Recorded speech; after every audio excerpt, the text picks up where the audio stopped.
السلام عليكم ورحمة الله وبركاته. بسم الله الرحمن الرحيم. الحمد لله رب العالمين، حمدا كثيرا طيبا مباركا فيه كما يحب ربنا ويرضى. يا رب لك الحمد كما ينبغي لجلال وجهك وعظيم سلطانك. اللهم ربنا لك الحمد حتى ترضى، ولك الحمد إذا رضيت، ولك الحمد بعد الرضا.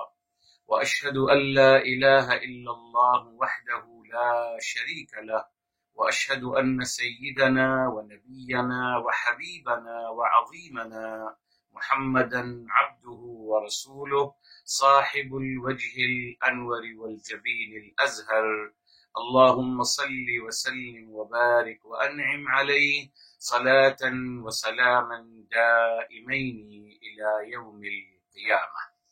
الحمد لله الذي هدانا لهذا، وما كنا لنهتدي لولا أن هدانا الله.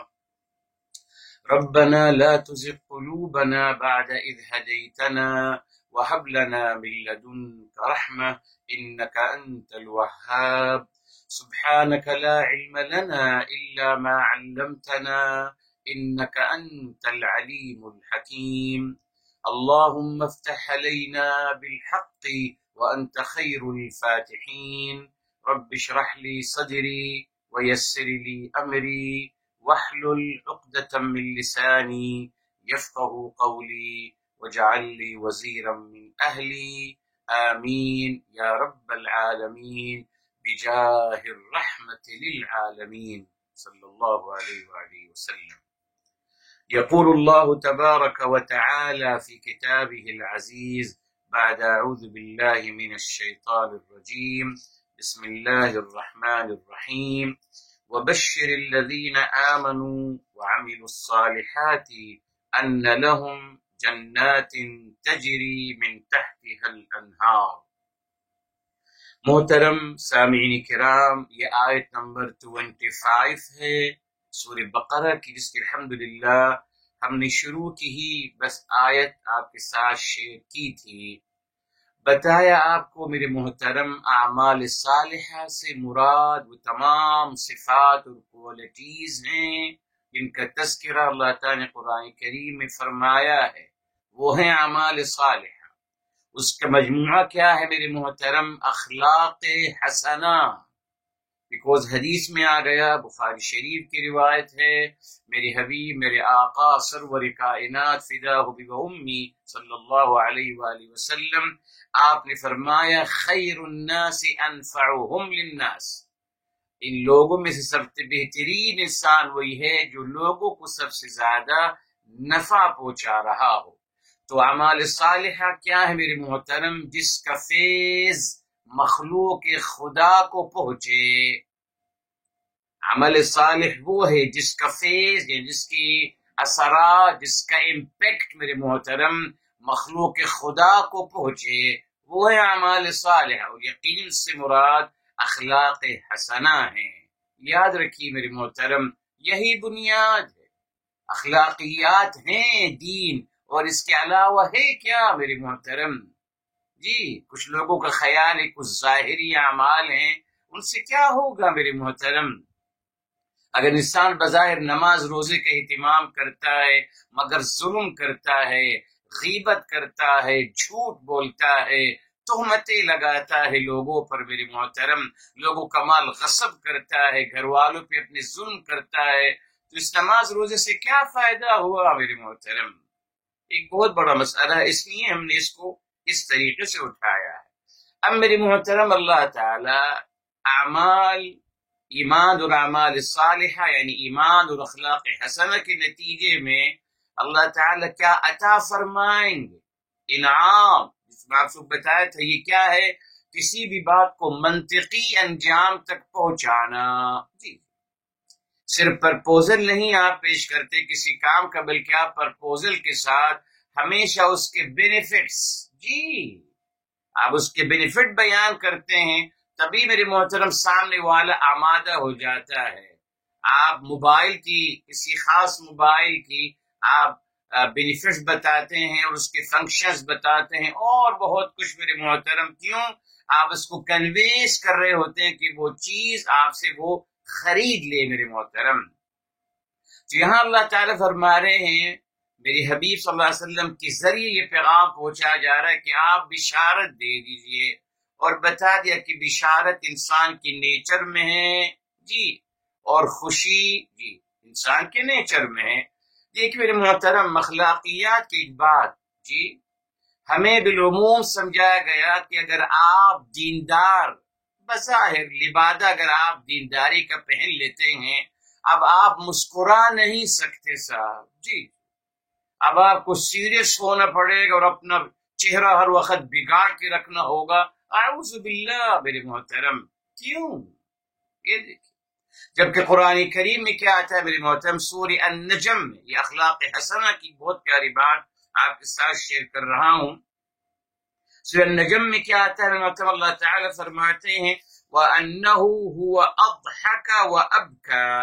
یہ میرے محترم آیت نمبر 43 ہے میرے محترم جی، 43 ہے. وَأَنَّهُ هُوَ، اور اللہ تعالیٰ ہی ہیں.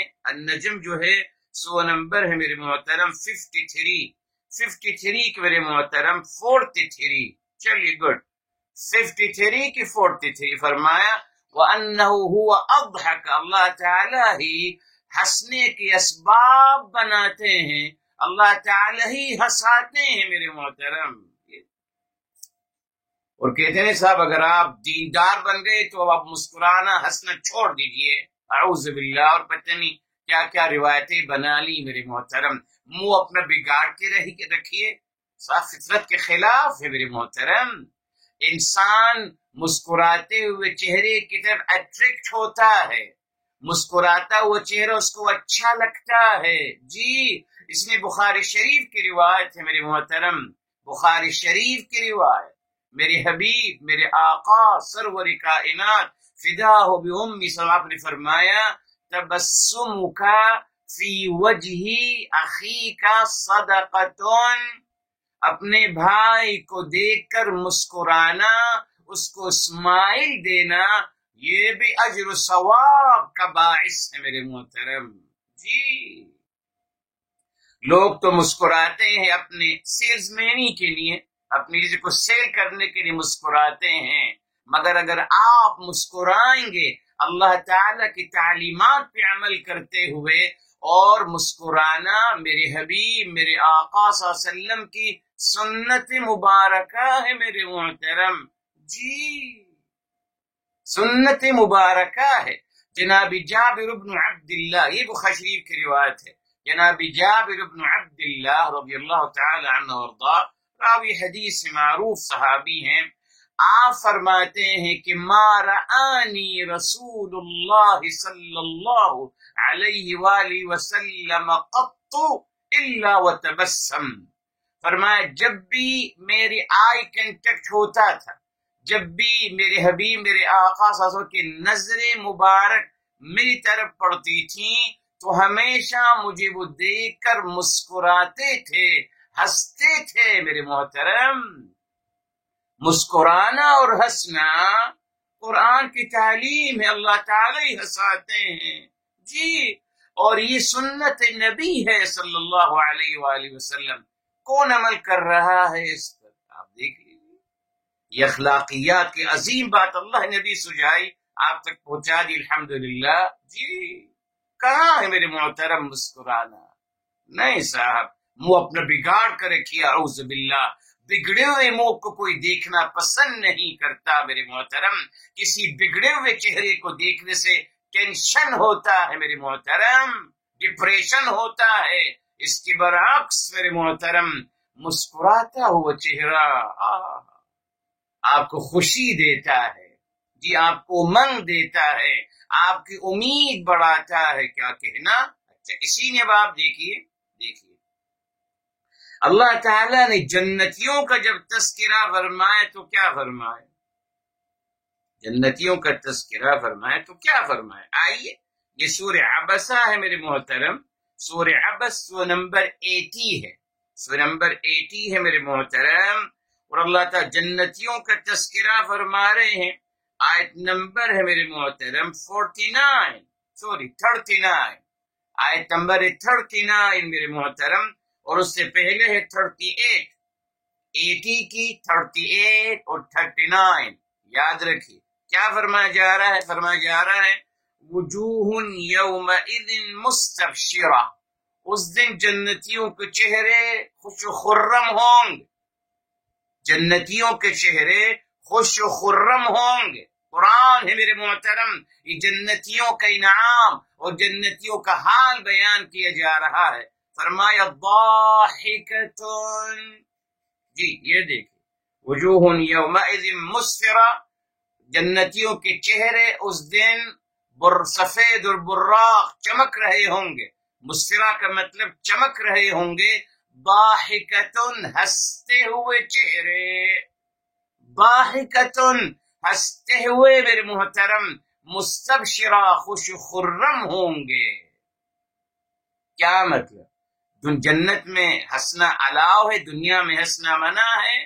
نہیں میرے محترم، سوچ لیجئے جب اللہ تعالی جنتیوں کا تذکرہ فرما رہے کہ ان کے چہرے ہنستے ہوئے چہرے ہوں گے، خوش خرم چہرے ہوں گے اور چمکتے چہرے ہوں گے، اس کا مطلب یہ میرے محترم کہ اللہ تعالی دنیا میں بھی یہی اہل ایمان کی صفت چاہیے. جی مومن کا چہرہ بتا دے نبی، میرے آقا میرے نبی فداہ ابی و امی صلی اللہ علیہ وآلہ وسلم، آپ کا چہرہ ہمیشہ مسکراتا ہوا ہنستا چہرہ مبارک تھا آپ کا. بخاری شریف کی روایت ہے میرے محترم. کہتے نہیں صاحب مسکرانا جو ہے وہ سنجیدگی کے خلاف ہے. ماشاءاللہ آپ کی سنجیدگی، ماشاءاللہ جھوٹی سنجیدگی میری، میں نبی صلی اللہ علیہ وسلم کا مقابلہ کرنے نکل گیا. اعوذ باللہ. میرے محترم اخلاقیات کے خلاف ہے. کیپ اسمائلنگ، مسکراتے رہیے، مسکراہٹیں بانٹیے. جب بھی کسی کے ساتھ آپ کا آئی کنٹیکٹ ہو اس کو اسمائل دیجیے میرے محترم، اور یہ سمجھ کے دیجیے کہ اللہ تعالی کی تعلیم ہے، تعلیمات الہی کا حصہ ہے. جی جیسے نماز روزہ تعلیمات الہی کا حصہ ہے، وہی مقام اور مرتبہ ہے مسکرانے کا میرے محترم. قرآن اللہ تعالی ہی ہنساتے ہیں. اللہ تعالی فرما رہے اپنے بارے میں، اللہ تعالی اپنا انٹروڈکشن اپنا تعارف جب ادا کر رہی ہوں فرما رہے ہیں کہ اللہ تعالی ہی ہنساتے ہیں. ان اللہ تعالی ہی ہنسنے کے اسباب عطا فرماتے ہیں.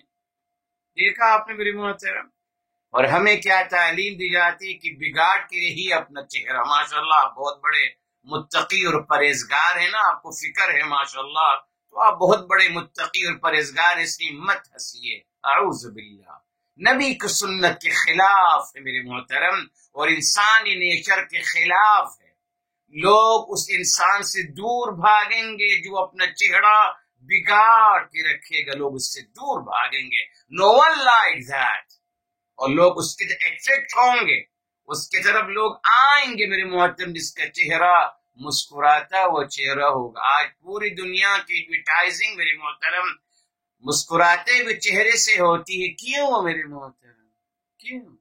کیوں سب داد دکھاتے ہیں ہمیں؟ کیوں؟ ان کو پتا یہی مسکراہٹ انسان کو اٹریکٹ کرتی ہے میرے محترم. تو اب دین ہمارا فطری دین ہے میرے محترم، فطری دین. مسکراتے رہیے، بس خوش رہیے. اور یہ مسکرانا لوگوں کے لیے ہے. جی آپ کے اندر کچھ بھی چل رہا ہو، آپ کتنے بھی مراحل سے تکلیفی مرحلے سے گزر رہے ہوں، مگر جب آپ نکلیں تو لوگوں کو مسکرائیے، لوگوں کو دیکھ ان کو اسمائل دیجیے. Smiling face not for yourself, for others. آپ نے لوگوں کی ٹینشن کو ختم کرنا ہے. جب آپ کا وہ مسکراتا ہوا چہرہ دیکھیں گے ان کی ٹینشن ختم ہو جائے گی میرے محترم. تو آج کا مبارک پیغام یاد رکھیے، اخلاق حسنہ کا ایک عظیم عمل اللہ نے عطا فرما دیا. اچھا سر اب کیا ملے گا؟ فرمایا ان لہم، ان بے شک، ان انفسائز کے لیے ہے، اسٹریس دینے کے لیے، ان لہم بے شک ان کے لیے، یہ جار و مجرور پہلے آ گیا جی، جب پہلے جار و مجرور آ گئے تو یہ میرے خبر پہلے آ جائے گی، تو لہم یہ خبر انا ہے جو پہلے آ گیا، تبھی میرے محترم آ گیا جنات۔ اب جنات میرے محترم یہ جمع کا صیغہ ہے، اس کا مفرد ہے جنتن، اور جنتن کا مطلب بتایا آپ، اس کا روٹ ورڈ ہے جنہ، جیم نون نون جا نا نا، جیسے حج شکا، اس کو کہتے ہیں فعل مضاعف میرے محترم، فعل مضاعف۔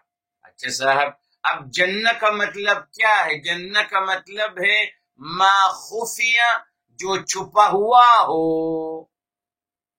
تبھی جن کیا ہے، اسی سے جن نکلے، یہی اس کا روٹ ورڈ ہے جی۔ جن کیا ہے؟ جو چھپا ہوا ہو، جو نظر نہ آئے جی، تو جنہ کا مطلب ہے چھپا ہوا جی، نظر نہ آئے، اس کو کہتے ہیں جنہ۔ اچھا صاحب، اب یہاں بتائیے میرے صاحب، اللہ تعالی نے جنت کو جنت کیوں کہا میرے محترم؟ کیا چھپا ہوا ہے اس کے اندر جی؟ جنت کو اللہ تعالی نے، اللہ تعالی ہم سب کو نصیب فرمائے، اس کو جنتن کا نام کیوں دیا گیا جی؟ دیکھو، جنت کا مطلب ہے چھپی ہوئی چیز، تو جنت چھپی ہوئی ہے، کیا چھپا ہوا ہے میرے محترم جی؟ اس کو سمجھنے کے لیے آئیے تفسیر قرآن بالقرآن کی طرف آتے ہیں میرے محترم، اور چلتے ہیں سورہ رحمان کی طرف جی، چلتے ہیں الحمدللہ سورہ رحمان کی طرف میرے محترم۔ سورہ رحمان ہے، سورہ نمبر ہے 55، ٹھیک ہے صاحب، رائٹ۔ اس میں کیا آتا ہے میرے محترم؟ اس میں آتا ہے میرے محترم، اللہ تعالی فرما رہے ہیں،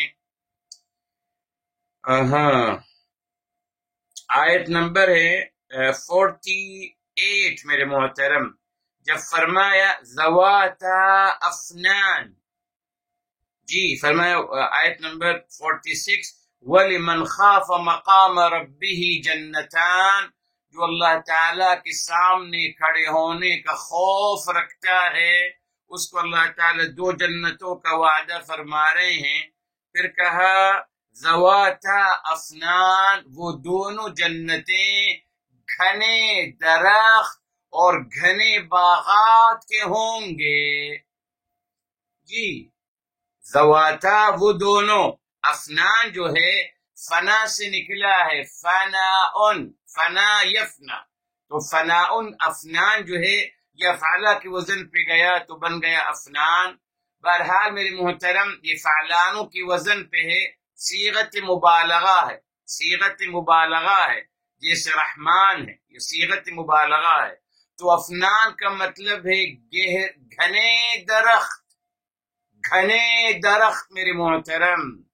اب یہاں سمجھیے جنتن کو جنتن کیوں کہا گیا میرے محترم؟ اس لیے کہ اس کے درخت جو ہے، اس کے درخت اتنے گھنے ہوں گے، اور اس کے پھل اور اس کے پتے اور اس کی جو شاخیں ہیں اتنی گھنی ہیں، اتنی زیادہ ہیں میرے محترم، کہ انہوں نے اصل جنت کی زمین کو چھپا دیا ہے۔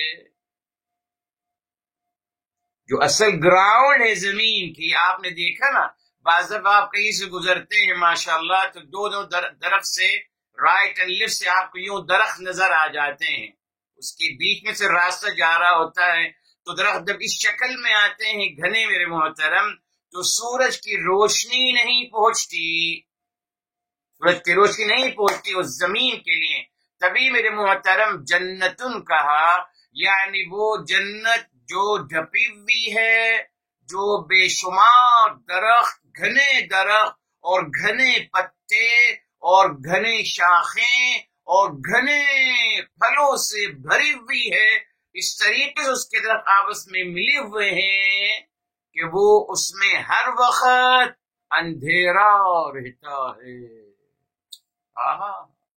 سایہ رہتا ہے ہر وقت میرے محترم۔ یہ اس لیے میرے محترم اللہ تعالی نے جنتن کہا ہے اس کو۔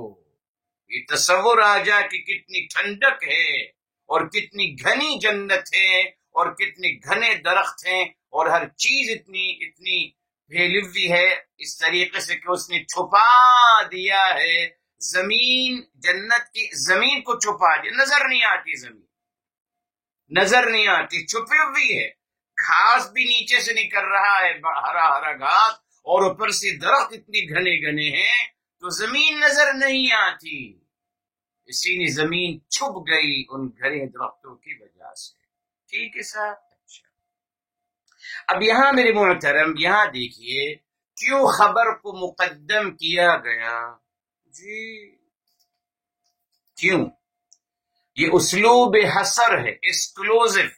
اگر فرمایا جاتا ان جنات لہم، بے شک جنتیں ہیں ان کے لیے، لہم اگر بعد میں آتا تو کوئی اضافہ کر سکتا تھا یا کوئی لگا کیسا اور لوگوں کے لیے بھی جنت ہوگی، مگر جب خبر کو پہلے لایا گیا تو یہ اسلوب حصر ہے، محصور کر دیا، ایکسکلوزیو کر دیا گیا کہ صرف انہی کے لیے ہے جنات۔ جی تبھی خبر کو مقدم کیا جاتا ہے، جس طریقے سے مفعول بھی کو مقدم کیا جاتا ہے۔ جی سورہ فاتحہ میں ایاک نعبد، ایاک مفعول بھی ہے جو پہلے آ گیا، اصل میں جملہ ہوگا نعبد ایاک، ہم عبادت کرتے ہیں آپ کی، مگر اضافہ ہو سکتا ہے آپ کی اور کسی اور کی بھی، اسی لیے مفعول بھی کو پہلے لیا گیا، ایاک نعبد، یہ بھی ایکسکلوزیو ہے، اسلوب حصر۔ تو کیا مطلب ہوا؟ ہم صرف آپ کی ہی عبادت کرتے ہیں۔ وہی یہاں آ گیا کہ بے شک انہی ہی لوگوں کے لیے جنات ہیں، انہی ہی لوگوں کے لیے، لہم فور them only، صرف انہی کے لیے۔ دیکھا آپ، یہ ہے قرآن کا اسلوب میرے محترم، بے وجہ کوئی چیز نہیں، اگر مقدم کیا گیا خبر کو میرے محترم اسی لیے اس کو ایکسکلوزیو بنانے کے لیے اور خاص کرنے کے، مخصوص کرنے کے لیے کہ صرف انہی کے لیے ہے جنات۔ یہ قرآن کی عظمت ہے میرے محترم۔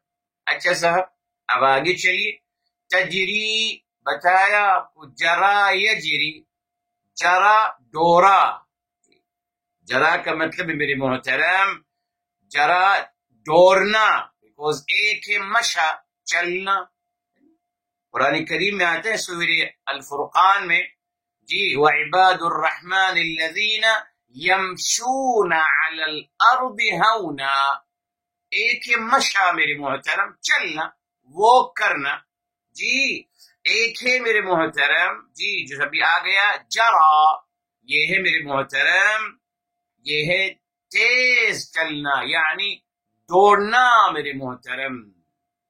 یہاں فرق آ گیا نا، اب آپ اگر کہتے ہیں پانی چل رہا ہے یمشی الماء تو یہ ذرا کمزور میٹنگ ہو جائے گا نا، اللہ تعالیٰ بتا رہے ہیں کہ نہیں صاحب جاری ہے، دوڑتا ہے پانی، تیز چلتا ہے پانی۔ اچھا میرے محترم کب پانی تیز چلتا ہے؟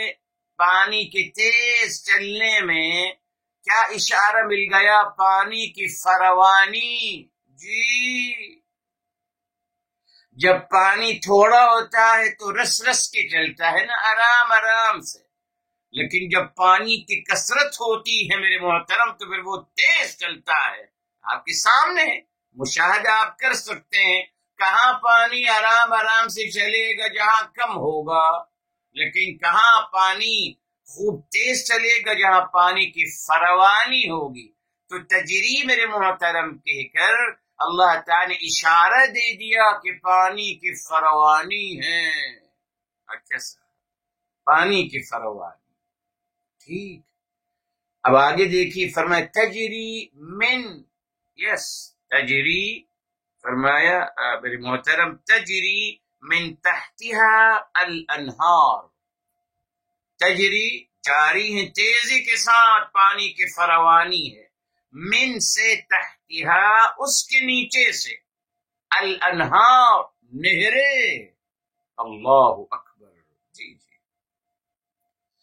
نہیں کہا میرے محترم ماء نہیں کہا نہ یجری من تحتها الماء ماء پانی کہا جا سکتا تھا نہیں کہا ماء نہر کا تذکرہ فرمایا میرے محترم الانہار.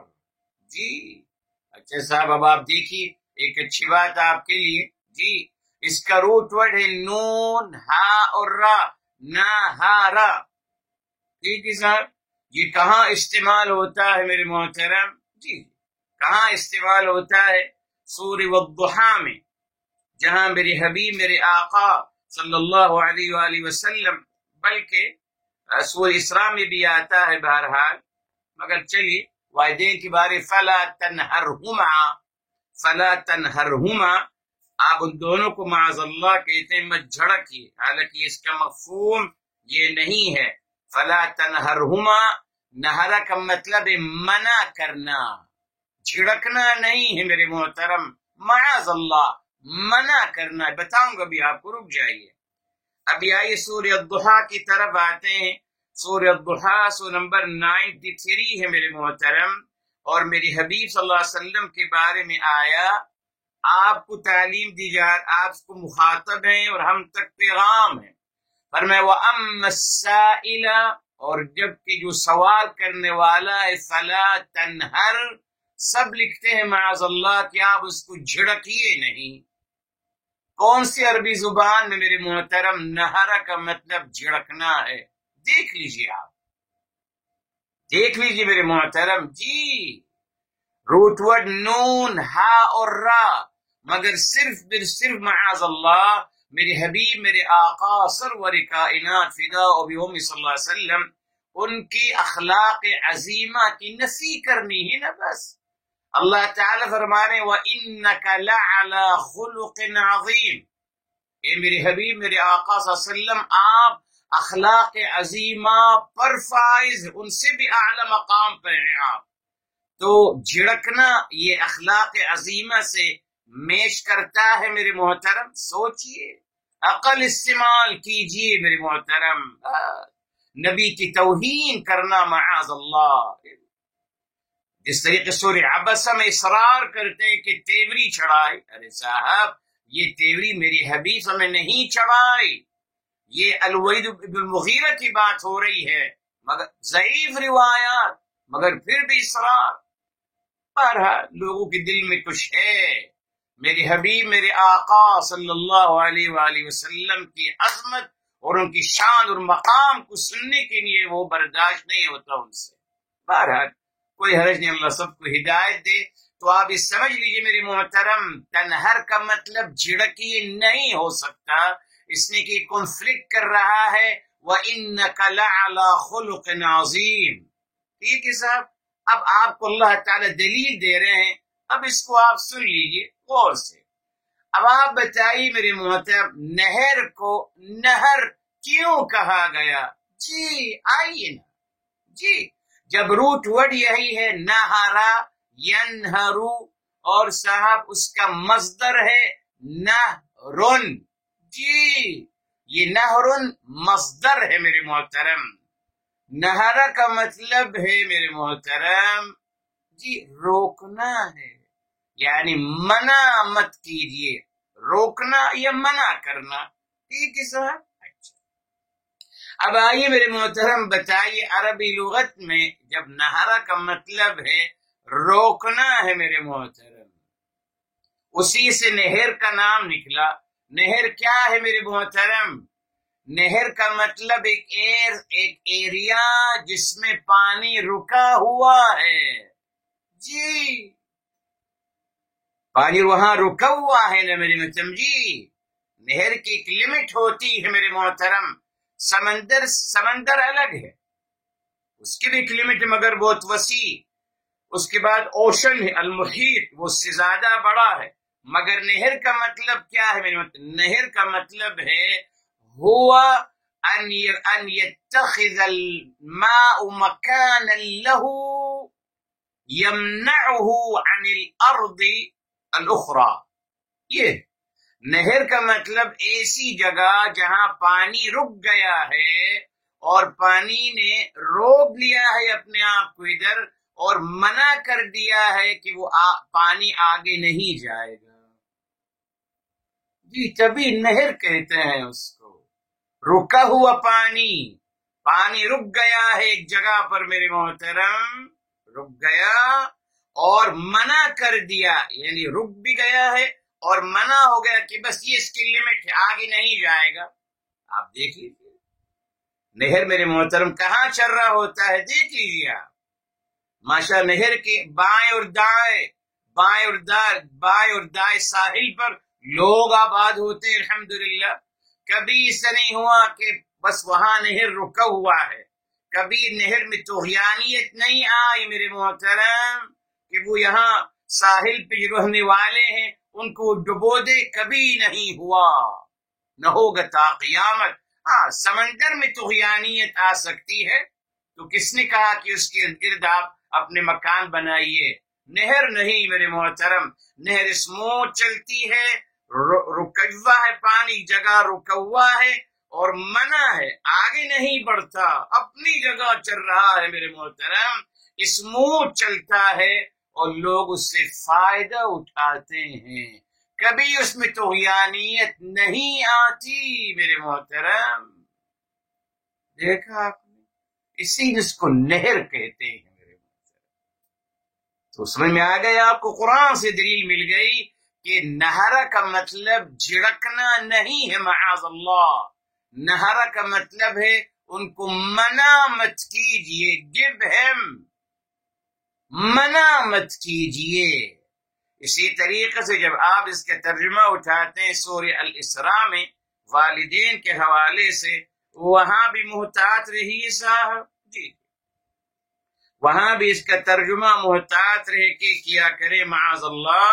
کہ اللہ تعالیٰ فرمائے آیت نمبر میرے محترم 23 ہے، آیت نمبر 23 جس فرمایا گیا فَلَا تَقُلْ لَهُمَا اُفٍّ. یہ آیت سورہ نمبر 17 ہے، 17 کے الاسراء کی 23 فرمایا فَلَا تَقُلْ لَهُمَا اُفٍّ وَلَا تَنْهَرْهُمَا. تو وَلَا تَنْهَرْهُمَا کا مطلب ہے آپ ان کو منع مت کیجئے، جھڑکنا نہیں میرے محترم. یہ نبی کے کردار نہیں ہو سکتا. سورہ الضحیٰ کو صحیح کر لیجئے میرے محترم، اس کا ترجمہ صحیح کر لیجئے. اس نے کہ جھڑکنا معاذ اللہ خلق عظیم کے متنافی ہے. یاد رکھیے، بس یہ پیمانہ سمجھ لیجئے. تمام روایات ختم خود بخود دم توڑ دیں گی جس میں کہا جاتا ہے معاذ اللہ کہ آپ نے کسی کو گالی دی، اخلاق عظیمہ کے اگینسٹ جا رہی ہے، یہ بات نہیں مان سکتے. جی آپ نے کسی پہ غصہ کیا، آپ نے اپنی آواز بلند کری، آپ نے کسی کو تانا مارا معاذ اللہ، آپ نے کسی کو برا بلا کہا، یہ ناممکن ہے. اخلاق عظیمہ پہ فائز ہستی کے خلاف ایسی باتیں کرنا ان کی توہین کرنا ہے اور کچھ نہیں. تو ٹھیک میرے محترم، یہ اللہ تعالی نے آپ کو ایک فائدہ دلوا دیا آج کہ نہر کا مطلب کیا ہے عربی میں، بتا دیا آپ کو. ٹھیک ہے، اب آگے چلی میرے محترم. فرمایا تجری من تحتہا. دیکھیں بعض مقامات میں آتا ہے تجری تحتہا. ٹھیک ہے صاحب، یہاں دیکھیے سورہ توبہ پہ آتے ہیں، کیونکہ سورہ توبہ میں یہ بات بارہا ریپیٹ ہوئی ہے میرے محترم. جی یہاں یہ ریپیٹ ہوئی ہے، یہاں بھی من تحتہا ہے، مگر جی یہ دیکھیے سورہ توبہ ہے 9 ہے، 9 کے 100 پہ آ جائیے میرے محترم. 9 کی توبہ کی 9 سورہ نمبر آیت نمبر 100 وہاں آتا ہے، اور مقامات بھی بہرحال وَأَعَدَّ لَهُمْ جَنَّاتٍ تَجْرِي تَحْتَهَا الْأَنْهَارُ. وہاں من نہیں ہے صاحب، اور بھی مقامات ہیں، ابھی جو سے یاد آیا آپ کے ساتھ شیئر کر رہا ہوں. تو تجری تحتہا، جنت ہیں، جنات جن کے نیچے نہریں بہ رہی ہیں، تو کیا فرق ہے میرے محترم؟ یہاں فرمایا تجری من تحتہا، اور وہاں تجری تحتہا، زمین آسمان کا فرق ہے میرے محترم جی۔ یہ تو قرآن کی عظمت ہے جی، اللہ اکبر۔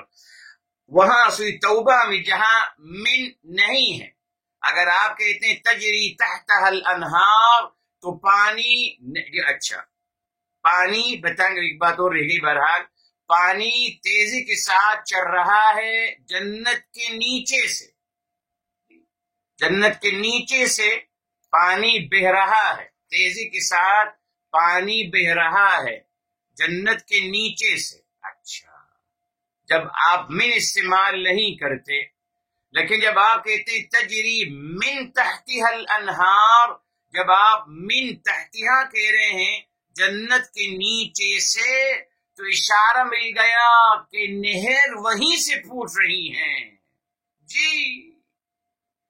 اگر من نہیں ہے تو نہر کہیں اور سے آ رہی ہے اور وہاں جنات کے نیچے سے ہوتے ہوئے آگے جا رہی ہے، اس کو فیڈ کرتے ہوئے چلی جا رہی ہے، اگر من نہیں ہے۔ لیکن اگر من ہے تو ثابت ہو گیا کہ نہریں پھوٹ رہی ہیں جنتوں کے نیچے سے، یہ نہریں پھوٹ رہی ہیں کہاں سے، سورس کہاں ہیں؟ انہی جنتوں کے نیچے سے پھوٹ رہی ہیں۔ اب آپ اندازہ لگا سکتے ہیں میرے محترم، اب آپ اندازہ لگا سکتے ہیں جی جی۔ اچھا، الانہار نہر، میٹھا پانی میرے محترم جی، تمام سبزی اور تمام فروٹ اور تمام پھل فروٹ میرے محترم، تمام کھیتی باڑوں کی بنیاد کس پر ہے؟ میٹھے پانی پر ہے صاحب جی۔ نمکین پانی سے تو کوئی کھیتی باڑی نہیں ہو سکتی نا، میٹھے پانی سے ہے میرے محترم۔ تو میٹھے پانی کی نہریں اللہ تعالیٰ نے عطا بنا دی ہیں، اور پھر اللہ تعالیٰ دوسری سورس کیا ہے؟ بارش کا پانی، میٹھا پانی ہوتا ہے، اس سے پھر ہریالی اور کھیتی باڑی میں اللہ تعالیٰ نے حکم ربی سے وہاں عروج ملتا ہے۔ تو اللہ تعالیٰ نے یہاں فرما دیا کہ ہم نے نہریں جاری فرما دی، کہاں سے؟ سورس کہاں سے پھوٹ رہی ہیں؟ یہ جنت کے نیچے سے ہی پھوٹ رہی ہیں۔ اب آپ اندازہ لگا سکتے ہیں میرے محترم، کھیتی باڑی اور باغ کی میرے محترم، باغ کی سرسبز ہونا اور باغ کا میرے محترم گھنے درخت والا ہونا اور گھنے پتوں والا ہونا اور باغ کا گھنے پھلوں کا ہونا بیس کرتا ہے پانی پر۔ جتنا پانی کثرت سے ملے گا میرے محترم، آپ دیکھ لیجئے جو نہر کے ساحل پہ جو سبزہ ہوتا ہے، دیکھیے وہ کتنا ہوتا ہے اور کتنی ماشاءاللہ اس کا حسن ہوتا ہے میرے محترم جی، آپ کے سامنے آپ دیکھ سکتے ہیں۔ اسی لیے اللہ تعالیٰ کیا اشارہ دینا چاہ رہے ہیں میرے محترم، یہاں اشارتن اور کنایتن بات ہو رہی ہے جی۔ انسان کو بتایا جا رہا ہے کہ وہ باغات وہ جنت کیسی ہیں۔ اب آپ اندازہ لگا لیجئے، وہاں ان پہ پانی کہیں سے آتا نہیں ہے، بلکہ ان جنات کے نیچے سے نہریں پھوٹتی ہیں، اور وہ ذریعہ، وہ سورس بن رہی ہیں اس جنتوں کو پھل پھولنے میں، اور اس جنتوں کی سبزہ اور جنتوں کو گہنا بنانے میں۔ تو اندازہ لگا سکتے ہیں پانی کی فراوانی اور پانی کی تیزی دونوں میں اشارہ مل گیا۔ تجری میں بھی پانی کی فراوانی کا اشارہ تھا میرے محترم، اور اسی جنت کے نیچے سے نہروں کا پھوٹنا یہ ایک اور میرے محترم دلیل ہے پانی کی فراوانی کی۔ اب آپ اندازہ لگا سکتے ہیں اگر پانی کی فراوانی ہے تو پھر باغ کا کیا عالم ہوگا، تبھی اس کو جنت کہا، پہلے ہی جنت کہہ دیا۔ زمین چھپی ہوئی ہے، بس سبزہ ہی سبزہ ہے، ہریالی ہریالی ہے، گھنے کے گھنے باغات۔ یہ سب کچھ کیوں کہا گیا؟ کیوں؟ یہ انسان کی نیچر ہے. انسان بائی نیچر میرے محترم پسند کرتا ہے اس نیچر کو. جو نیچرلی چیزیں اللہ نے بنائی ہیں وہ پسند کرتا ہے ان کو. جی جی، ہر کسی کو سبزہ اچھا لگتا ہے، ہر کسی کو پانی کا منظر اچھا لگتا ہے، ہر کسی کو میرے محترم ہریالی اچھی لگتی ہے. انسان کے نیچر. ہر کسی کو سایہ اچھا لگتا ہے، گھنے درخت اس کو اچھے لگتے ہیں. ہر کسی کو میرے محترم بینگ اے ہیومن بینگ آپ کے نیچر میں آپ کو سب چیزیں اچھی لگتی ہیں میرے محترم. دنیا میں خود ہمارے ملک میں الحمدللہ اتنے اچھے اچھے مقامات میرے محترم. جھیل ہے سیف الملوک کی، اور کاغان ہے، اور بہت ساری مری کے علاقے ہیں، اور ماشاءاللہ آگے ہنزا ہے، اور بہت سارے پیارے پیارے مقامات. ماشاءاللہ مری کے اسلام آباد سے آپ سفر کریں جائیں، دونوں سائڈ پہ ماشاءاللہ اتنے گھنے درخت میرے محترم، آپ حیران رہ جائیں. اور دنیا میں اور بہت کچھ ہے میرے محترم. تو اللہ تعالیٰ نے یہاں کیا کیا میرے محترم؟ ایمان اور اخلاق حسنہ کے نتیجے میں اللہ تعالیٰ وہی نارمل انعام کا تذکرہ فرما رہے ہیں جو ہر انسان کو مطلوب اور محبوب ہو. بس yes, nothing is out of your mind, nothing is out of your nature, everything according your nature میرے محترم. کیوں میرے محترم؟ یہ کیا ہے؟ دیکھیے اللہ تعالیٰ نے یہی چاہا کہ لوگوں کو وہ انعامات بتائے جائیں جو ان کے نیچر کے مطابق ہیں، تو اس سے آشنا ہو جائیں گے نا، مانوس ہو جائیں گے، اچھا لگے گا ان کو. اور یہ ہر انسان کو پسند ہے. جی بھلے وہ انسان جو میرے محترم برفانی علاقے میں رہتا ہے، مگر وہ بھی بائی نیچر اس کو برفانی علاقہ پسند نہیں ہے. پوچھ لیجیے اس سے. ہر انسان کے نیچر میں پانی، سبزہ میرے محترم اسے پسند ہے. جی جی، اللہ تعالیٰ نے وہی نارمل باتیں کری ہیں میرے محترم جو ہر انسان کو اٹریکٹ کر سکتی ہیں. جی جی، ہر انسان. آج دنیا میں دیکھیے الحمدللہ، میری کتاب اس کو ضرور آپ پلیز کوشش کریں پڑھنے کی. الحمدللہ جنت کی 40 لازوال نعمتیں، جنت کی 40 نعمتیں ہیں، ان کا تذکرہ کیا گیا. اس کتاب کو ضرور پڑھیے گا، انشاءاللہ آپ کو فائدہ ہوگا. بہرحال تو میرے محترم آپ دیکھیں کہ اللہ تعالیٰ نے وہی معمول نارمل بات کری ہے جو ہر انسان کو اپیل کر سکتی ہو میرے محترم. کیوں؟ تاکہ اعمال صالحہ اور ایمان پہ ہمیں آمادہ کیا جائے.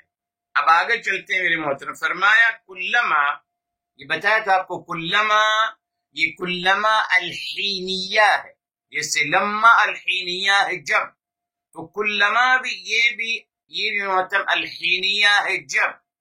اور یہ بھی میرے محترم اس کے لیے بھی فعل الشرط ہے اور جواب الشرط. جی مگر آف کورس یہ کلما غیر جازمہ، جازمہ نہیں ہے، مگر کنڈیشنل گفتگو ہوتی ہے. کلما سے کنڈیشنل بات ہوتی ہے. جی اچھا، کلما جب بھی، لمب الحینیہ ہے، جب بھی میرے محترم رزقوا منہا من ثمرۃ رزقا، یہ فعل الشرط. کلما جب بھی، رزقو، یہ دیکھیں رزقو یہ مبنی مجہول ہو گیا. جب بھی ان کو رزق ملتا ہے یا جب ان کو رزق عطا کی جاتی ہے، مجہول ہو گیا میرے محترم. واو نائب الفاعل ہے. کلما رزقو، جب بھی ان کو رزق عطا کیا جاتا ہے، مجہول ہے. یقیناً کون عطا کر رہے ہیں؟ اللہ تعالی میرے محترم. تبھی میرے محترم وہاں مفعول بھی کو فوکس کرنا ہے. جی جی، مفعول بھی کو فوکس کرنا ہے، فاعل کو نہیں. یہ فرق بتایا تھا آپ کو مبنی للمعلوم اور مبنی للمجہول میں. مبنی للمعلوم فعل میں فاعل کو فوکس کرنا مقصود ہوتا ہے، فاعل کو فوکس کرنا اور اس کو باقاعدہ یعنی اس کو بیان کرنا ہوتا ہے. مگر مبنی مجہول میں مفعول بھی کو فوکس کرنا مقصود ہوتا ہے اور اس کو نمایاں کرنا مقصود ہوتا ہے. کلما رزقو، جب بھی ان کو رزق عطا کیا جاتا ہے، منہا، اس میں سے، من ثمرۃ رزقا، من ثمرۃ رزقا، تو کلما رزقو رزقا ہے اصل میں، جی یہ رزقا مفعول مطلق ہے، بتایا تھا آپ کو، جب بھی ان کو رزق عطا کیا جاتا ہے تو رزقا مفعول مطلق ہو گیا، کیا مطلب؟ جب بھی ان کو یقینی طور پر رزق عطا کیا جاتا ہے، قالو بھی وہ جواب الشرط آ جائے گا، بتائیں گے بھی آپ کو۔ تو یہاں منہا کا اضافہ کیوں ہے میرے محترم، اور من ثمرتن کا بھی کیوں ہے؟ ہر ایک کا مقصد ہے جی، یعنی یوں کہا جا سکتا ہے کلما رزقوا من ثمرتن، جب بھی ان کو کسی پھل میں سے رزق عطا کیا جاتا، تو من ثمرتن کا ہونا ٹھیک ہے وضاحت کے لیے، مگر منہا کیوں کہا؟ اور یہ منہا یہاں کہاں جا رہا ہے میرے محترم؟ جی جب رزق عطا کیا جاتا ہے منہا، اس میں سے، فرم اٹ، یہ کیوں لوک لگا دیا میرے محترم؟ جی اس کو کیوں بیان کیا گیا؟ کس سے، کہاں سے میرے محترم؟ فرم اٹ، منہا، کہاں سے؟ جی دیکھیے، اگر کہا جاتا کلما رزقوا من ثمرۃ رزقا، اگر کہا جاتا جب بھی ان کو کوئی پھل دیا جاتا بطور رزق، ٹھیک، تو میرے محترم یہ ایک تصور آ جاتا کہ شاید یہ پھل جو ہے جنت کے باہر سے دیا جا رہا ہے۔ جی کہنے والے کہہ سکتے ہیں کہ صاحب یہاں تو منشن نہیں کہ جنت کا پھل ہے صاحب، کہیں سے بھی دیا جا رہا ہے۔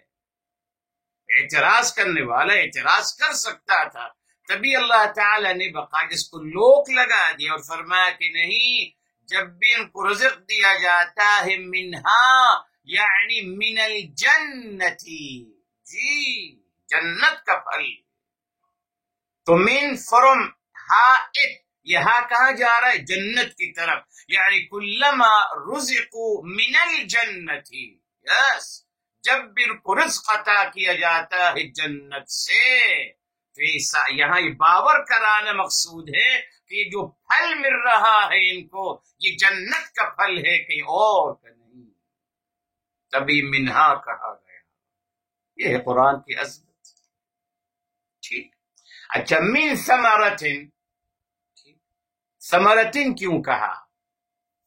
ثمرہ کا مطلب میرے محترم، جی برا یہ بھی ایک اچھی بات ہے آپ کے لیے، بتایا تھا آپ کو رزقا، میرے محترم رزقو اس کا روٹ ورڈ ہے رزقا، رزقا کا میرے محترم دو میننگ ہے قرآن کریم میں، جی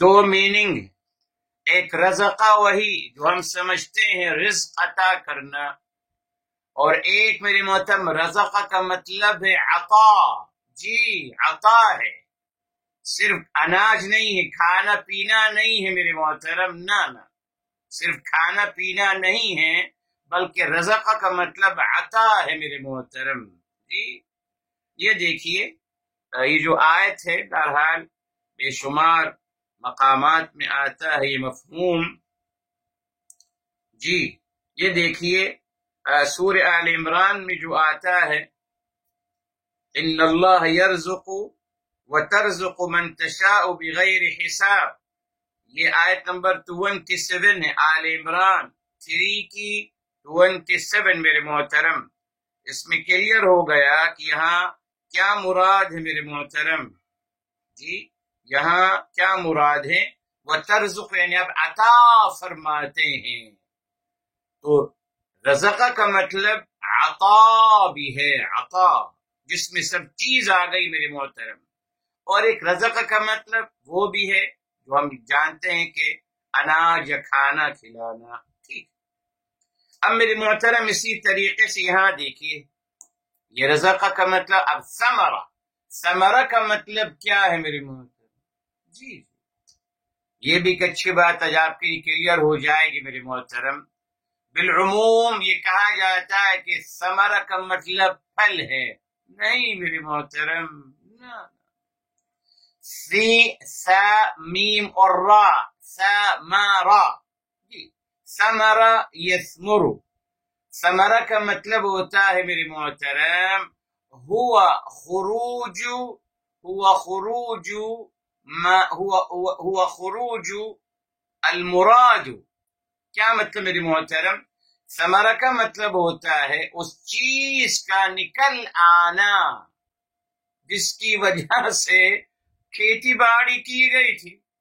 جی جی، پھل مراد نہیں ہے میرے محترم، نہ، بلکہ میرے محترم ہوا خروج المراد، یعنی آپ نے ٹماٹر نکل آیا تو صاحب یہ ٹماٹر یہ پھل ہے نا صاحب۔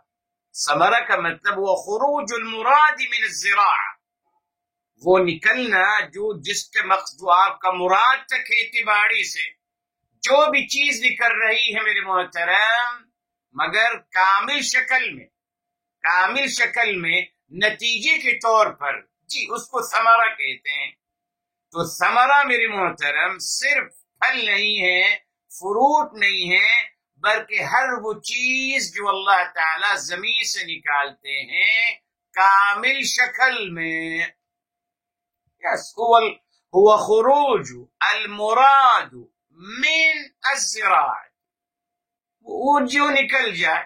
اب اس میں سیب بھی ہے، آپ کا کیلا بھی ہو گیا، آپ کے میرے محترم مرچ بھی ہو گئی، پہاڑی مرچ بھی ہو گئی، آپ کا دھنیا پودینہ، ایوری تھنگ، یہ سب ثمرات میں کہلاتا ہے۔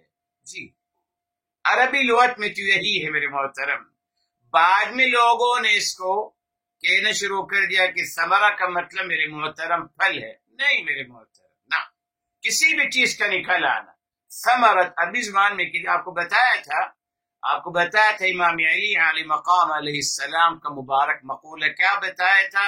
ثمرۃ العلم العمل به، علم کا ثمرہ کیا ہے، مراد کیا ہے علم کا؟ العمل بھی، اس پہ عمل کرنا۔ سمجھ گئے آپ؟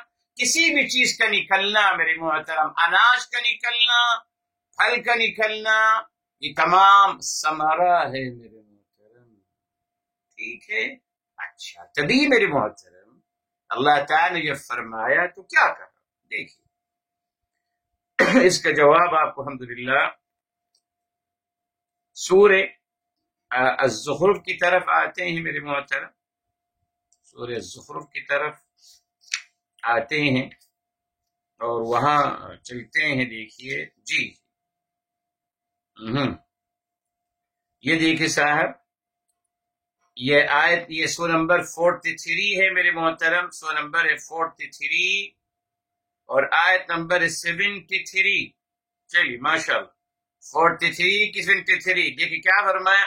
لَكُمْ فِيهَا فَاكِهَةٌ كَثِيرَةٌ مِنْهَا تَأْكُلُونَ۔ جی لَكُمْ فِيهَا، اس میں آپ کے لیے پھل ہیں بہت ساری، یہ فاکہہ، یہ پھل ہے میرے محترم، یہ فاکہہ ہے، جی یہ فاکہہ ہے، یہ پھل۔ اچھا یہ دیکھیے یہاں سورہ بقرہ میں ہم نے پڑھا تھا میرے محترم، آگے نیچے پیچھے آ جائیے، یہ آیت نمبر 22 میں دیکھیے کیا آیا تھا، ہم نے کیا پڑھا تھا؟ فَأَخْرَجَ بِهِ مِنَ الثَّمَرَاتِ رِزْقًا لَكُمْ، یہ دیکھیے اس سے تعالیٰ زمین سے کیا نکالتے ہیں؟ ثمرات نکالتے ہیں، اناج، جی گیہوں، دال، یہ سب ثمرات ہیں میرے محترم، جی رزقا لکم، جو آپ کے لیے رزق بنتا ہے۔ تو آگے نا صاحب قرآن سے ثابت ہو گیا کہ ثمرہ کا مطلب پھل نہیں ہے میرے محترم، نہیں، بلکہ تمام جو چیزیں اللہ تعالی نکالتے ہیں بطور غذا انسان کے لیے، وہ سب ثمرات ہیں۔ اور اس زخرف میں آ گیا وہ فاکہتن ہے، پھل جو ہے وہ فاکہتن ہے، ٹھیک ہے صاحب؟ اچھا، تبھی دیکھ اللہ تعالیٰ فرما رہے ہیں کہ اب لوگوں نے اس کو صرف پھل کی نہیں لے گئے، ہر کوئی آدمی یہاں جب بھی ان کو جنت میں سے من ثمرۃ کوئی ثمرہ یعنی کوئی بھی غذا، ثمرہ کا مطلب ہو گیا کوئی بھی غذا جب ان کو عطا کی جاتی ہے، کوئی بھی غذا، ہر چیز، جی کوئی بھی غذا، کوئی بھی ثمرات الارض میں سے، ثمرات الارض زمین سے جو چیزیں اگتی ہیں ان میں سے اس کا کوئی ثمرہ یعنی اس کا جو باقاعدہ آخری شکل ہوتی ہے جس کو انسان استعمال کرتا ہے، الحمدللہ جب بھی اس میں سے کوئی چیز کوئی غذا ان کو دی جاتی ہے، رزقاً بطور رزق، یہ بتایا آپ کو، یہ منہا مفعول بھی اول اور پھر اس کے بعد من ثمرۃ مفعول بھی ثانی اور رزقاً مفعول مطلق رزقو کا، ٹھیک ہے؟ اچھا، رزق عطا کیا جا رہا ہے ان کو جب بھی ان کو کوئی غذا نصیب ہوتی ہے۔ میری محترم تمام نعمتیں اس میں آ گئیں، تمام چیزیں آ گئیں، اب جواب آ رہا ہے، یہ دیکھ یہ جواب جنتی دے رہے ہیں، جی جی جنتی دے رہے ہیں، بتاؤں گا کیوں دے رہے ہیں، بتائیں۔ فرمایا قالوا هذا الذي رزقنا من قبل، یہ جواب ہے کلما کا جواب، کلما کا فعل الشرط رزقوا رزقا، جواب کیا ہے کلما کا؟ قالوا او کہیں گے، جنتی کہیں گے، قالوا جنتی کہیں گے، هذا یہ ہے الذي جو رزقنا من قبل جو ہم اس سے پہلے یہ ہمیں عطا کیا گیا ہے، رزقنا من قبل جو ہمیں اس سے پہلے عطا کیا گیا ہے، وَأُتُوا اور وہ لیاتے ہیں، بھی وہ دیکھیں عطا کے ساتھ جب بھی آئے گا ہو جائے گا لاتے ہیں، بتایا آپ کو الحمدللہ میرے محترم، عطا کا مطلب آنا بھی ہے اور عطا کا مطلب عطا کرنا بھی ہے، جی قرآن میں ہے، ربنا آتنا فی الدنیا یعنی ہمیں عطا کیجئے، بے شمار آیات۔ تبھی میرے محترم الحمدللہ وہ جو واقعہ ہے جناب لوط علیہ السلام کا، اس میں کوئی دلیل نہیں ہے سوائے اس کے یأتون الرجال، تو صاحب یأتون کا مطلب یعطون الرجال بھی تو ہو سکتا ہے، جب قرآن میں ہے تو اس کو کیوں نہیں استعمال کیا جا سکتا؟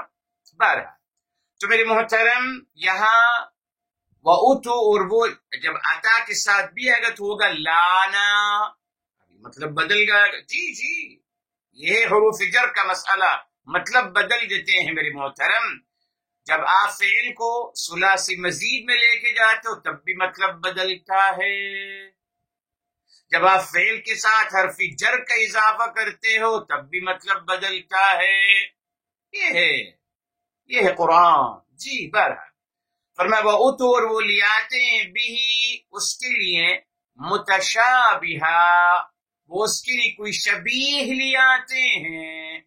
اچھا یہ کیا کہا جا رہا ہے میری اور یہ کیوں کہا گیا؟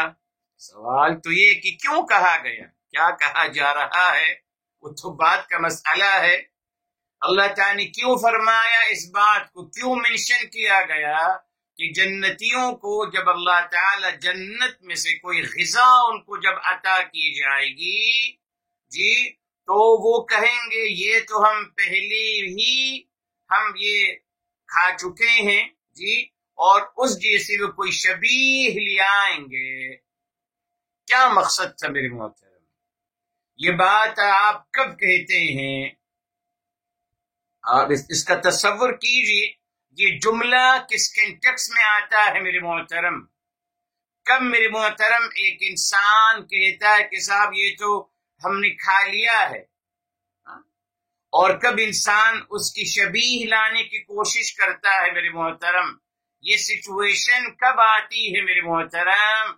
جب غذا کی فراوانی ہو، یہ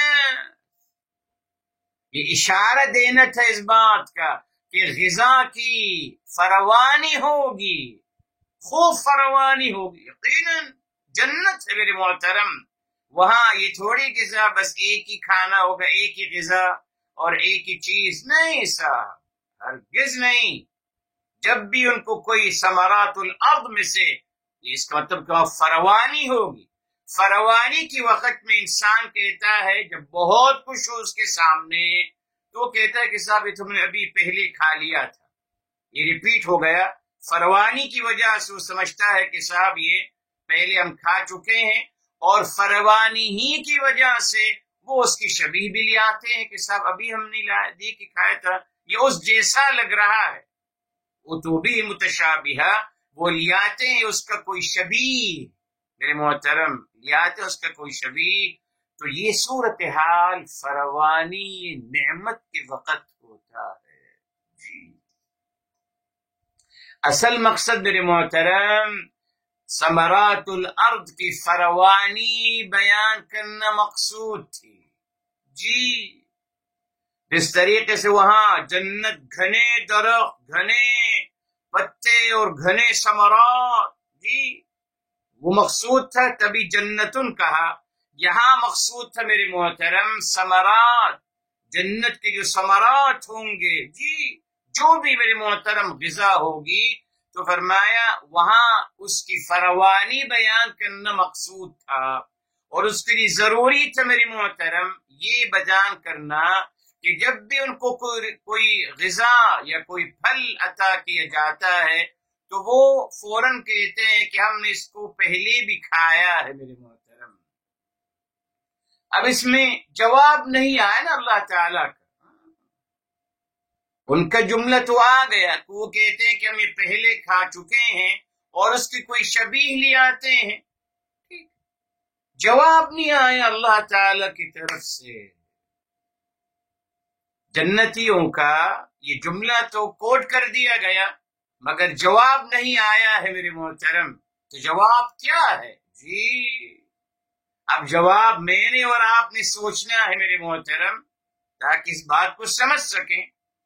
تو محترم جواب یہ آئے گا، اللہ تعالی اس بات کو بیان کرنے کا مقصد یہی تھا کہ ہم اس بات کو سمجھ لیں کہ ان سے یہ کہا جائے گا کہ اگرچہ آپ کو اس کی شکل ایک جیسی لگ رہی ہے، آپ اس کی کوئی شبیہ لے آئے ہو نا، پھر یہ اس جیسا ہے، شبیہ کا مطلب آپ اس جیسا کچھ کہہ رہے ہو، تو فرمایا جا رہا ہے یہاں یہ جواب اللہ تعالی کی طرف سے آیا ہوگا کہ اگر آپ کو یہ غذا اور یہ پھل اور یہ ثمرہ آپ کو اس کے شبیہ لگ رہا ہے شیف میں، شکل میں، مگر اشارہ مل رہا ہے کہ اس کا ٹیسٹ مختلف ہے جی، اس کا ٹیسٹ مختلف دنیا میں ہے بھی میرے محترم۔ دیکھ لیجیے آپ کھجور کی کتنی قسمیں ہیں، سیب کی کتنی قسمیں ہیں، ماشاءاللہ شکل ایک ہے مگر ٹیسٹ الگ ہے۔ مچھلی کی ہر مچھلی کی میری محترم الگ ٹیسٹ ہے، ریلی کھا کر سمجھ جائیں گے آپ یہ کون سا ہے، صرف کھا کر اس کی بوٹی کی بائٹ لیں گے آپ سمجھ جائیں گے کہ کون سی مچھلی ہے، ہر کسی کا الگ ٹیسٹ ہے میرے محترم۔ یہی اشارہ مل رہا ہے، وہی اللہ تعالیٰ اپنی ثمرات کی فراوانی کا بیان فرما رہے ہیں کہ اس میں لامحدود ثمرات ہیں، لامحدود ثمرات، اور اس کی لامحدودیت یہ ہوگی کہ اگرچہ اس کی شکل اور شیپ ایک جیسے ہوں گے بعض دفعہ، مگر اس کا ٹیسٹ مختلف ہوگا اور اس کا مزہ مختلف ہوگا۔ یہ ہے جنت کا کمال، یہ جنت کا کمال۔ اگرچہ ایک جیسی شیپ لگ رہی ہے آپ کو مگر اس کو آپ جب کھاؤ گے تو مختلف ذائقہ ہوگا میرے محترم۔ یہی اللہ تعالی بیان کرنا چاہتے ہیں، ثمرات کی لامحدودیت اور ثمرات کو انلمیٹڈ شکل میں بیان کرنا کہ اگرچہ آپ اس کو دیکھ کر کہو گے کہ ہم نے یہ پہلے کھا لیا ہے اور اس کی آپ شبیہ بھی لے آؤ گے، مگر جب اس کو آپ کھاؤ گے تو اس کا مختلف مزہ پاؤ گے، مختلف ٹیسٹ اس کا پاؤ گے۔ یہ جواب آپ نے اور میں نے دینا ہوگا، یقیناً یہ جواب دینا ہوگا کہ اگر جنتیوں نے یہ کہا تو جنتیوں کا جواب یہ دیا جائے گا کہ نہیں، ایسا نہیں ہے، آپ جو اس کی شبیہ لا رہے ہو اور آپ جو کہہ رہے ہو کہ ہم نے پہلے کھا لیا ہے، ایسا نہیں ہے، اس کو آپ کھا کر دیکھیے، آپ نے یہ ٹیسٹ اس سے پہلے نہیں کھایا ہوگا، یہ مراد ہے، اور جس کا مقصد فروانی بیان کرنا۔ ٹھیک ہے صاحب، اچھا اب آگے چلتے ہیں۔ تیسری بات ان کے لیے تو ایمان اور اخلاق حسن اختیار کرنے والوں کے لیے کیا آیا؟ سب سے پہلے انہی کے لیے جنات ہیں جن کے نیچے سے پھوٹتی ہیں نہریں، جی اندازہ لگا لیجیے۔ نمبر 2 میرے محترم کیا بتایا؟ جب بھی ان کو الحمدللہ رزق عطا کیا جائے گا تو ہر دفعہ رزق جو ہے الگ ذائقے والا ہوگا، جی یہ جملہ جنتیوں کا بتا رہا ہے، تو اس کا جواب یہ آئے گا کہ جب بھی ان کو رزق دیا جائے گا ہر دفعہ اگر کی شکل ایک جیسی ہوگی یا شیپ یا حجم ایک جیسا ہوگا مگر مزہ مختلف ہوگا اس کا۔ 2 نعمتوں کا تذکرہ کر دیا۔ اب تیسری بات فرمایا وَلَهُمْ، اور ان کے لیے فیہا، اس میں، یہ دیکھیں یہاں پھر جنت میں، یہاں بھی لہم خبر کو پہلے مقدم کیا گیا، جی جار و مجرور یہ پہلے آ گیا ہے، لہم یہ ہے میرے محترم خبر، فیہا یہ خبر ثانی آ گیا، ازواجن یہ مبتدا ہے جو مؤخر ہے، اصل میں ازواج لہم ہونا چاہیے، ازواج لہم، مگر خبر کو پہلے لایا گیا، وہی ایکسکلوزیو، حصر کرنے کے لیے، مخصوص کرنے کے لیے کہ صرف انہی کے لیے ہوں گی، صرف انہی کے لیے، فیہا جنت میں، ازواج۔ اب یہ مسئلہ ہے میرے محترم، بہرحال آسان ہے، کوئی مشکل نہیں۔ ازواج جمع کا صیغہ ہے، ٹھیک ہے صاحب، اس کا مفرد ہے زوجن اور اس کا روٹ ورڈ ہے زواجہ۔ عربی لغت میں ہوتا زواجہ کا مطلب جوڑا ہے، ریلی پاؤس۔ دیکھ لیجیے آپ مفتی اعظم شیخ گوگل سے آپ رجوع کر لیجیے، ہماری بات مت مانیے، جی وہ زیادہ معتبر ہو گئے ہیں، جی مفتی اعظم شیخ گوگل معتبر ہیں، فیس بک معتبر ہے اور یوٹیوب معتبر ہے، بس یوٹیوب تو قرآن کریم سے زیادہ معتبر ہے، جو بات یوٹیوب میں آ گئی وہ تو بس سب سے اعلیٰ، سب سے اعلیٰ۔ بہرحال دیکھ لیجیے میرے محترم، زواجہ، زوجہ یزوجو، زوجہ یزوجو ہے، یزوجو، بہرحال زوجہ کا مطلب ہے جوڑا، پاؤس میرے محترم، زوج کا مطلب میرے محترم بیوی کہنا، یہ تھوڑا سا یعنی ناقابل فہم ہو جاتا ہے، وہ زوجتن ہے میرے محترم، زوجتن قرآن میں، ازواج کا مطلب جوڑا ہے میرے محترم، جوڑے۔ اچھا اب یہاں ایک بہت اچھی بات سمجھنی ہوگی آپ کو، پھر چلیں گے مطہرہ کی طرف بعد میں۔ لہم ازواج، لہم جنتیوں کے لیے نا، جنتیوں کے لیے، ٹھیک، لہم یہ ہم جمع کا صیغہ ہے نا، جمع کا صیغہ، اس بات کو سمجھیے پلیز، ہم جمع کا صیغہ اور ازواج جمع کا صیغہ، تو فرما جا رہا ہے نا جنتیوں کے لیے ازواج ہوں گے، ٹھیک ہے۔ اب میرے معتبر کچھ لوگوں نے سمجھا کہ صاحب اس سے مراد ہے ہر ایک جنتی کے ماشاءاللہ 70 بیویاں اور 70 حوریں ہوں گی، اور ایک روایات میں 70,000، الحمدللہ، جی بے فکر ہے، 70 نہیں 70,000 کی روایت بھی موجود ہے، ٹھیک ہے۔ اچھا جبکہ میرے محترم دیکھیے، اگر میں آپ سے کہتا ہوں، جی میں آپ سے کہتا ہوں یہ کاپیاں آپ کی ہیں، آپ سب کی ہیں، یہ کاپیاں آپ سب کی ہیں، تو کیا مطلب ہوگا؟ کہ آپ سب میں سے ہر ایک کی ایک کاپی ہے نا صاحب؟ جی اگر میں کہتا ہوں یہ کاپیاں آپ سب کی ہیں یا آپ سب کے لیے یہ کاپیاں ہیں، آپ سب کے لیے یہ کاپیاں ہیں، تو صاحب اس کا انڈرسٹوڈ ہے نا، اس کا مطلب یہ ہوگا کہ آپ میں سے ہر ایک کے لیے ایک کاپی ہے نا۔ یہ تو کوئی نہیں کہے گا کہ صاحب اس کا مطلب ہے کہ صاحب ہر ایک کے لیے ساری کاپیاں ہیں۔ بھائی کاپیاں بھی محدود ہیں اور آپ بھی محدود ہیں۔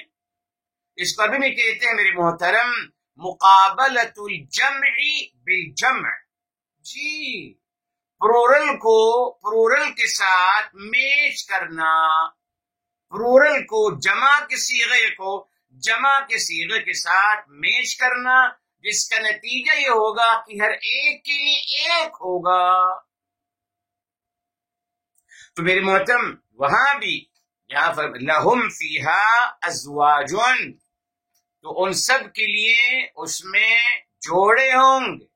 تو اشارہ مل گیا میرے محترم، یہ لہم جمع کا صیغہ جمع، مقابلۃ الجمع، یہ دیکھیے ازواج جمع آ گیا، تو وہی جس میں کہتا ہوں تو یہاں ہوگا میرے محترم ہر ایک جنتی کے لیے اس کا جوڑا ہوگا، ختم۔ ہر ایک جنتی کے لیے اس کا جوڑا ہوگا، سمپل، ایک میرے محترم ہر ایک کے لیے ایک جوڑا۔ اب یہ کہنا کہ صاحب نے یہاں ہر جنتی کے لیے 70 یا 70,000 حوریں ہوں گی، یہ بے عجیب مسئلہ ہے میرے محترم۔ یہ اسلام دشمن لوگوں نے بہت کچھ کہا اور بہت کچھ کہتے رہیں گے، بہرحال اتنا سمجھ لیجیے میرے محترم کہ یہ دین الہی میرے محترم بہت عجیب طریقے سے اس بات کو کیا جاتا ہے۔ یعنی معاذ اللہ اگر ماں باپ اپنے اولاد سے کہیں کہ آپ اچھا کام کرو، سچ بولو، ہم آپ کو رات میں ایک لڑکی آپ کی بھیج دیں گے، آپ اس کے ساتھ رات گزار لینا بیٹے، یہ کوئی طریقہ ہوگا تربیت کا میرے محترم؟ اللہ تعالی کے بارے میں یہ کہتے ہیں سارا دار و مدار حوروں پہ آ کے رک گیا میرے محترم، اعوذ باللہ اعوذ باللہ۔ اور پھر حوروں کی میرے محترم آپ سورہ واقعہ پڑھ لیجئے، تفسیر قرآن، کوئی بھی قرآن کی تفسیر میں آپ سورہ واقعہ پڑھ لیجئے میرے محترم، جی، اور آیت نمبر 32 پڑھ لیجئے، تفسیر پڑھ لیجئے آیت نمبر 32 سورہ واقعہ، تو آپ پڑھتے ہیں اپنے شوہروں کے لیے تاکہ ان کے روزگار میں برکت ہو، پڑھتی آپ ہیں برکت وہاں ہو جائے گی۔ بھی عجیب کمال کا مسئلہ ہے کہ پڑھے کوئی فائدہ کسی اور کو پہنچے، کھلواڑ ہے دین کے نام پہ۔ بہرحال سورہ واقعہ ضرور پڑھیے آپ، کوئی بھی تفسیر آپ کے پاس اس کو آپ پڑھ لیجئے، پڑھ نہیں سکیں گے آپ، یقین مانیے۔ آیت نمبر 32 حوروں کی جو توصیف اعوذ باللہ بیان کی جاتی ہے، اعوذ باللہ شرم و حیا اور اخلاقیات سے بالکل گری ہوئی باتیں ہیں، اللہ تعالیٰ کی بات نہیں ہو سکتی۔ بہرحال اس لیے میری محترم نارمل سی بات ہے، وہ یہی ہے میرے کہ اللہ تعالیٰ جس دنیا میں اللہ تعالیٰ نے ہر انسان کو جوڑا دیا ہے حکمت کے تحت، اللہ تعالیٰ وہاں بھی فرما رہے کہ وہاں بھی ہم آپ کو جوڑا دیں گے، سمپل۔ اس سے الحمدللہ یعنی اگر صرف حوروں کا تذکرہ کیا جائے تو کیا مطلب؟ عورتیں جنت میں نہیں جائیں گی، میری والدہ نہیں جائے گی جنت، میری بہن نہیں جائے گی، میری بیٹی نہیں جائے گی، میری گھر والی نہیں جائے گی جنت میں انشاءاللہ؟ کیوں بھائی؟ صرف مردوں کے لیے ہی جنت؟ اگر مردوں کے لیے صرف جنت ہے تو اگر مردوں کو حوریں ملیں گی تو پھر عورتوں کو لڑکے ملیں گے 70,000 یا 70 لڑکے ملیں گے، یقیناً یہ اصولی بات ہے نا میری محترم، ورنہ نہیں صرف مردوں کو ہی ملیں گے حوریں، نون سینس میرے محترم، اعوذ باللہ، یہ تمام واحیائی کی باتیں، دین کی باتیں نہیں ہو سکتی میرے محترم۔ سمجھ لیجیے مقابلۃ الجمع بالجمع، ہاں یہ کتابیں آپ سب کے لیے یہ کتابیں ہیں، یہ کاپیاں ہیں۔ اگر کوئی یہ کہتا ہے جمع جمع، پلورل، اس کا مطلب آپ میں سے ہر ایک کے لیے ایک کاپی یا ایک کتاب ہے، انڈرسٹوڈ ہے۔ اسی طریقے سے یہاں جو کہا گیا آپ کے لیے اس میں جوڑے ہوں گے، تو ہر جنتی کے لیے اگر وہ میل ہے تو فیمیل کا جوڑا بن جائے گا، اگر وہ فیمیل ہے تو میل کا جوڑا بن جائے گا. سمپل. یہ بہتر ہے، اس میں ادب ہے، حیا ہے، اور اس میں اللہ تعالیٰ کا عدل و انصاف ہے الحمدللہ. اور وہ تمام یہودی اور نازیبہ روایات اعوذ باللہ وہ تو بیان بھی نہیں کی جا سکتی معاذ اللہ، جن کو دین کی بنیاد بنا دیا گیا. اعوذ باللہ. یہ دیکھیے، یعنی ہمارا پورا دین دنیا میں کہتے ہیں کہ آپ 4 شادیاں کریں اور 100 کنیزیں رکھیں. 100 for women. Enjoy the life with them. پھر باقی کام کب کریں گے بھائی؟ اچھا، جنت میں ماشاءاللہ کہہ رہے ہیں 70,000 حوریں ملیں گے آپ. الحمدللہ. تو دنیا میں بھی صرف عورت، جنت میں بھی صرف عورت، اور کوئی مقصد حیات نہیں ہے ہمارا میرے محترم، یقیناً نہیں، ان یہودی روایات کے مطابق میرے محترم. بہرحال تو بتا دیا ازواج جوڑے میرے محترم.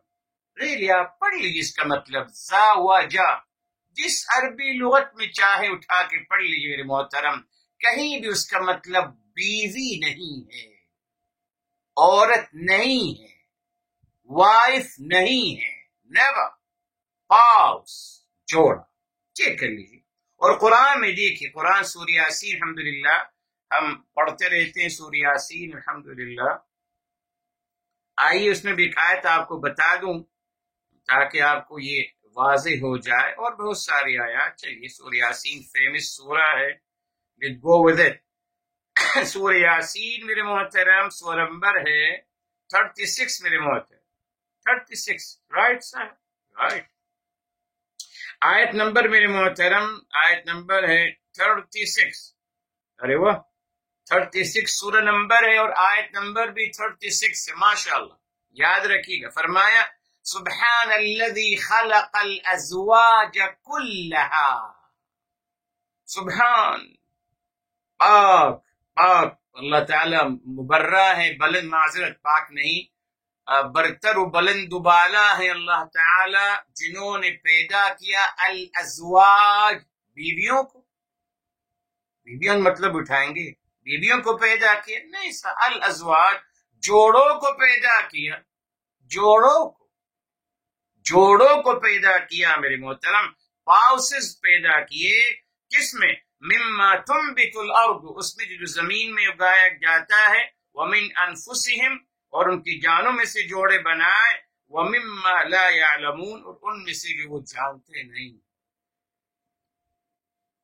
ٹھیک ہے میرے محترم، اور بے شمار آیات میرے محترم. چلیے ایک اور آیت بھی سورہ الروم کی، جوڑے بنائے آپ کے لیے. تو میرے محترم یہ ازواج کا مطلب جوڑے ہیں. اب یہاں آئی میرے محترم، ازواج کے بعد اس کی صفت دی اور فرمایا مطہرتن. مطہرتن یہ اس کی صفت ہے، اور بیکوز ازواج جمع غیر عاقل ہے، اس لیے اس کی صفت واحد مؤنث کی شکل میں آئے گی، مطہرتن. اب مطہرتن کا مطلب کیا ہے جی؟ تطہیر، یہ ہے طہرہ، اور اس کا میرے محترم روٹ ورڈ ہے طہورا، باب فعولہ ہے جی، طہارہ نہیں ہے، یہ طہورا ہے، باب فعولہ ہے، کرم یکرم، طہورا یطہر میرے محترم، طہورا یطہر. ٹھیک، جیسے عظم یعظم میرے محترم. طہورا کا مطلب کیا ہے میرے محترم؟ طہورا میرے محترم اس کا معنوی مطلب ہے، اس کا فزیکل مطلب ہے نہیں عربی لغت میں نا جی. اس کو ہم کہہ سکتے ہیں طہورا کا مطلب یعنی نظف، صاف ہو گیا، صاف ہو جانا. مگر قرآن میں تطہیر کہاں آیا ہے میرے محترم جی؟ کیا مطلب ہے جب آپ اس کو لائیں گے فعلا کی وزن پر طہرا، اس کا کیا مطلب ہو جائے گا؟ آئیے سورہ توبہ کی طرف چلتے ہیں. سورہ نمبر میرے محترم 9 ہے، اور یہ دیکھیے اب آیت نمبر الحمدللہ آیت نمبر 103 میرے محترم 103 ہے. دیکھیے فرمایا خذ من اموالہم صدقۃ تطہرہم بہا وتزکیہم. تطہیر و تزکیہ میرے محترم یہ دو لفظ ہیں، طہرا و زکا. طہرا کا مطلب تزکیہ کرنا ہے میرے محترم، تزکیہ کرنا. اور تزکیہ کیا ہے میرے محترم؟ وہی ہے جو ہمیشہ آپ کو بتاتا ہوں. کیا ہے تزکیہ نفس؟ اپنے اندر خیر کی صلاحیتوں کو ابھارنا اور برائی کی صلاحیتوں کو دبانا، یہ ہے تطہیر. اسی نے میرے محترم فرق کیا ہے؟ دیکھیے طہارا اور زکا میں کیا فرق ہے. تزکیہ انسان خود کرتا ہے اور تطہیر من جانب اللہ ہوتی ہے. جی تزکیہ انسان خود کرتا ہے، تزکیہ نفس، مگر تطہیر وہ بھی تزکیہ ہے مگر وہ من جانب اللہ ہوتا ہے بطور انعام. جب آپ اپنی کوشش کرتے ہیں اپنا تزکیہ کرنے کے لیے میرے محترم، تو پھر وہاں سے اللہ تعالی کی طرف سے جب تزکیہ ہوتا ہے اس کو تطہیر کہا جاتا ہے. اور یہاں مقام مصطفیٰ اور عظمت مصطفیٰ دیکھیے، اللہ تعالی نے جو کام اپنے لیے آپ فرماتے ہیں وہی کام آپ نے فرمایا کہ میرے حبیب صلی اللہ علیہ وسلم بھی یہی کریں گے. آپ ان کے مال میں سے باقاعدہ ان کے مال میں سے آپ زکوٰۃ لیجئے، جس زکوٰۃ کے ذریعے سے آپ ان کے تطہیر کریں گے اور ان کا تزکیہ کریں گے. تو میرے حبیب صلی اللہ علیہ وسلم بھی تزکیہ اور تطہیر کرتے ہیں.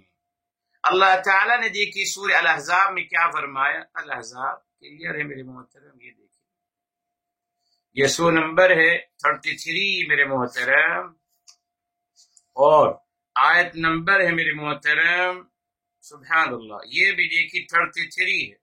جی الحمدللہ آیت نمبر ہے 33 اور سورت نمبر ہے 33. یہاں اللہ تعالی آل بیت اطہار کا تذکرہ فرما رہے ہیں. انما یرید اللہ لیذہب عنکم الرجس اہل البیت. انما اس کے سوا نہیں، صرف اللہ تعالی آپ سے تمام غلط باتوں کو دور کرنا چاہتے ہیں اے آل بیت اطہار، ویطہرکم تطہیرا، اور اللہ تعالی آپ کی تطہیر فرمانا چاہتے ہیں. اس لیے میرے محترم وہاں فرمایا کہ تطہیر تزکیہ شدہ جوڑے آپ کو عطا کیے جائیں گے. جی کیا اشارہ مل گیا؟ یہی جوڑے تھے جنہوں نے دنیا میں اپنا تزکیہ کیا، اسی لیے جنت کے حقدار بنے. قد افلح من زکاہا سورہ الشمس، قد افلح من تزکا سورہ الاعلی. جی کامیاب ہو گئے جس نے اپنا تزکیہ کر لیا. تو انہوں نے اپنے تزکیہ کر لیا، اپنی تطہیر اللہ کی طرف سے الحمدللہ ان کو خوشخبری مل گئی، تطہیر اللہ تعالی کی طرف سے ہو گئی. اسی نے انہوں نے دنیا میں اپنا تزکیہ کیا، یہی نتیجہ ہوا جس کے ذریعے سے وہ جنت الفردوس میں پہنچے. اور پھر وہی جوڑے جو ہیں تزکیہ شدہ جوڑے، وہ اللہ تعالیٰ ایک دوسرے کو وہاں عطا فرمائیں گے. یہ ہے تفسیر قرآن بالقرآن. جی مطہرہ کا مطلب یہ ہے تطہیر شدہ، تزکیہ شدہ میرے محترم، تزکیہ شدہ جن کے اندر خیر کی صلاحیت الحمدللہ اعلی حد تک ہے الحمدللہ.